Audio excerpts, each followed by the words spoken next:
Ano? Sinatalas ko yun.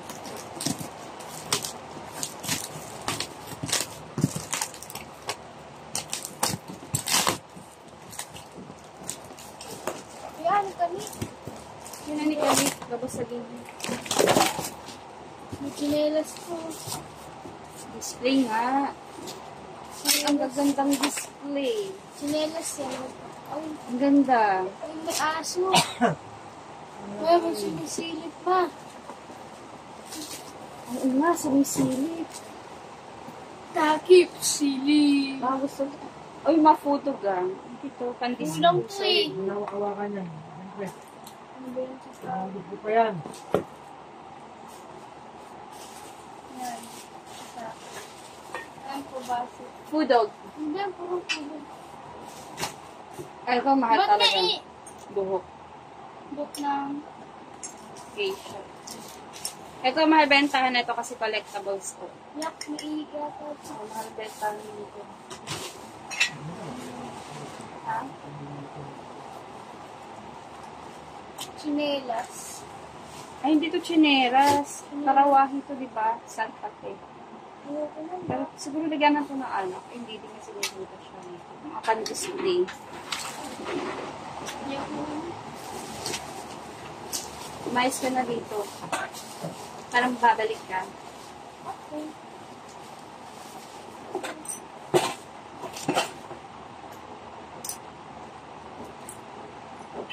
Anong babalik? Smile. Nabalay. Kabarat na kabarat sa likod pa to.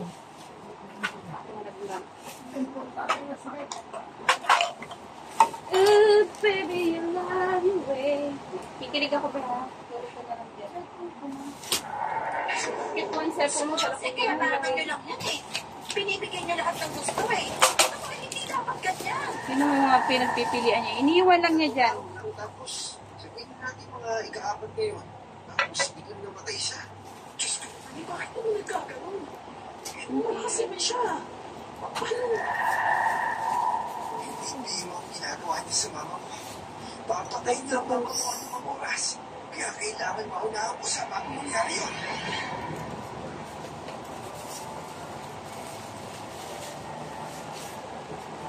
Wow, Buddha. Isa ka rin ba sa mga taong machine? Yun. At isa ka rin ba sa mga taong makunat ng bayan? Pakilagay sa plastic ko, sa plastic ng eco bag. Pinauta. Ay, ng ano, yun yung kulay yellow. Magandang araw sa inyo mga kayanggaw, lalong-lalo po sa inyo, Miss Ang Flor. cute. Ang kwentong ibabahagi ko sa Cute inyo lang. tungkol sa mga biktima ng ulam dahil sa utang. Another food dog. Isa lang doon ang nanay ko. Nangyari ito nung bata pa lamang ako. At upang lubos na maunawaan ang dali nito, ako nga po pala si Annie. At ito ang aking kwento. Bigat. Ang bigat ng... Si Hachiko. Ang bigat ni Hachiko. Bakal na bakal talaga. Subscribe, Bigat. support na sa aking channel. Ito. Kita ko nga. Hachiko. Tama ba Hachiko? Ang bigat. Okay Oo, diba? Rinig na rinig nyo. Bakal na bakal. Eh, may mapahid ka na ba dyan? Oo, ano? Cute. Tapos ching-ching. Ay, salamat. Wala na akong problema bukas. Ako, mabuti ka pa. Pero, may mapahid ka naman na. Pwede bang pag-ipunan mo na rin ako? Another po. Iwagkaan lang naman yun sa akin eh. Eh, basta, babayaran kita kapag nakahanap na ako ng pera. Eto. Tatapawag kasi ako sasakanin. Kanya palang buhok niya nandoon. May buhok to nga. Kakabit ko lang yung buhok niya. May sobra pa ako mamaya. Nakalbo day. Na-stress sa biyahe. Sensyo ka nga, ha? Oo, sige. Na-stress sa Basta, biyahe. babalik na lang ako mamaya. Ano? Dami. Tsaka, maraming salamat talaga kakala. Walang-wala kasi. Elepante. May ivory pa si Elepante. Hindi ka talaga titigilan kahit wala kang may papayad sa mismong araw. Ganda niya. Buyatan ka pa kahit ang alas 12 ng gabi. Ganun po kasi ang trabaho nila, Manong, eh. Wala ko pa anong magagawa doon. Eh, sige mo, Manong. Ganun na lang po. Mas. Kung mo rin po 3M. ulam sa iba. Baka kasi hindi ko matayo sa pwede para sa'yo mamaya, eh. Oh, yung cute. Oh, ang bibigat. Oo, sige. Susubukan ko rin. Popol sa popol. Ang bibigat mga dear.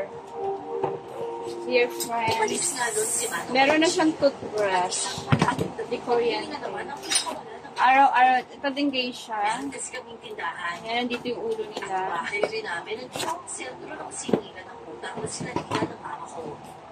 Dahil maya-maya naman doon, tumawag sa kanya. At yung kuya ko yun na nag-aaral malayo sa amin. Dahil na kasi siya kaya sa panahon wala na akong pasok. Siya na ang dinero pa. At tulad nga ng inaasahan, kailangan niya ng pera.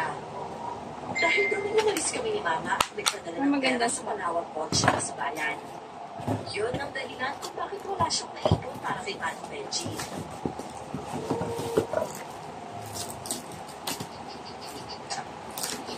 Olivia, ano, meron na ba?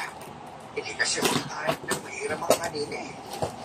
Naku, Manong, pasensya ka na. Tumawag kasi yung anak ko kanina. Naubusan na naman ang allowance eh. Abigat. Kaya yung nag-ipon Marmol. ko sa natin, ipadala ko na roon lahat. Ilalagay ko ang aking baby dito. Kumawala na siya ng budget ko. Wala na siya ibang kapagpupunan. Ang cute. Eh, ganun ba? Panglagyan ng kato ng ano niya. Yung baby. Baby ko. Ay, nako. Ang aking baby. May utang. Pero ito po, ano pa pala dito? Ano lang yung mama na Sa mga scientist kami. Nako. Salamat Scientist. talaga, Olivia, ha? Maling bagay kung 200 sa akin. Para naman 300 na lang buhay Box? natin. Ano ba? Ito ba't ang bigat? Salamat Ay, talaga, ha? ba't nakapagpalo? Wala yun, Mano. Ay, ang ganda. Kasi yung kalagayan mo. Paniwala Ay, ko.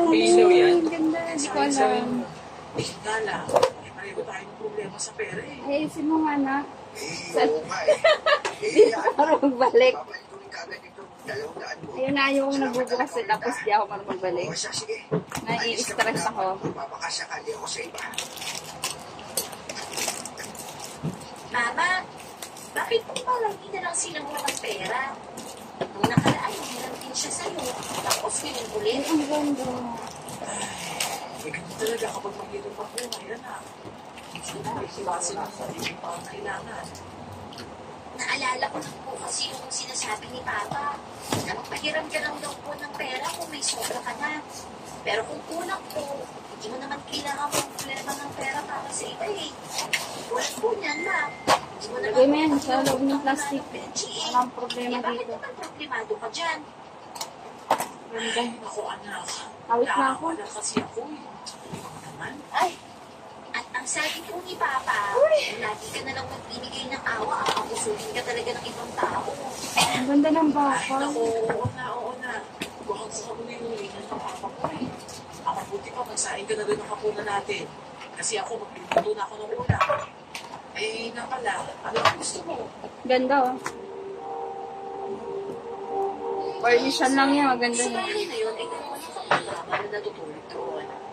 Ang papa ko ay driver sa truck at stable siya sa trabaho niya. Kaya sa bahay namin, dalawa lang kami palagi ni Mama ang magkasama. Pagkatapos ko namang magsaing noon, ay pumalit naman ako sa kanya sa pagbabantay sa tindahan. At siya naman ang pumasok sa kusina para suyo. At habang nasa tindahan naman ako, bigla namang lumapit roon at si Aling Hena yun. Kumuha sa kanang podo. Ang Hoy, food. Ani! Pinagbayad Nandiyan ba yung mama mo? Sabihin mo sa kanya, uutang ako ng pera pambayad ko yung masa.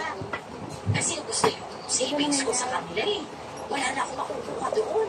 Ito yung At pinakamahan niya ako bigat-bigat. hindi yan aalis hanggat hindi nababayaran. Pero mas mahal si ano.